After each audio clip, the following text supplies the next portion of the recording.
पाकिस्तान और सऊदी अरब ने एक तारीखी मुआहदा किया है जिसमें एक के ख़िलाफ़ जारियत, दोनों के ख़िलाफ़ जारियत तस्वुर की जाएगी।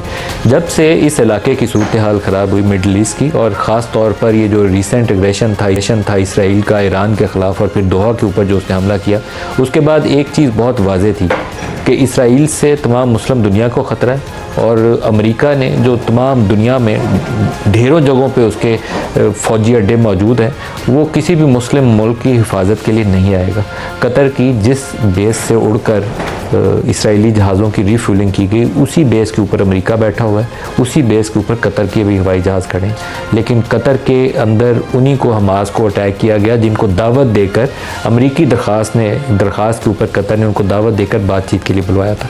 तो सऊदी अरब के लिए बराह रास्त ख़तरा था कि जिस तरीके से एक इत्तेहादी, अमेरिका का ख़ास इत्तेहादी, फ्रंट लाइन एलाई कतर, उसको अटैक किया जा सकता है और अमेरिका खामोशी इख्तियार करता है, वैसे ही सऊदी अरब को भी अगर निशाना बनाने की उसने कोई साजिश की तो अमेरिका उसको बचाने के लिए नहीं आएगा।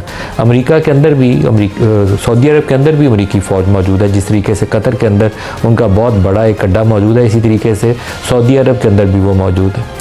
पाकिस्तान के जो रिलेशन हैं सऊदी अरब के, वो एक अलहदा ही उनकी नोयत है। मजहबी तौर पर तो हम मक्का और मदीना को अपने दिल में इतनी अकीदत रखते हैं उनके लिए कि पूरा पाकिस्तान 25 करोड़ लोग कहेंगे कि हम अपनी जान कुर्बान करने के लिए तैयार हैं हरमैन शरीफैन की हिफाजत की खातिर।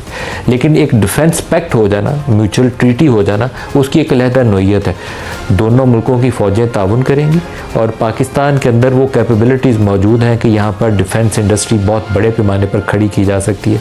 हमारे पास JF-17 बनाने की सलाहियत मौजूद है, मिसाइल प्रोग्राम है, न्यूक्लियर पावर कंट्री है एक मुस्लिम दुनिया के अंदर। दुनिया वैसे भी वर्ल्ड एज ए होल हमारी एक स्टैंडिंग है, एक ताकत मौजूद है।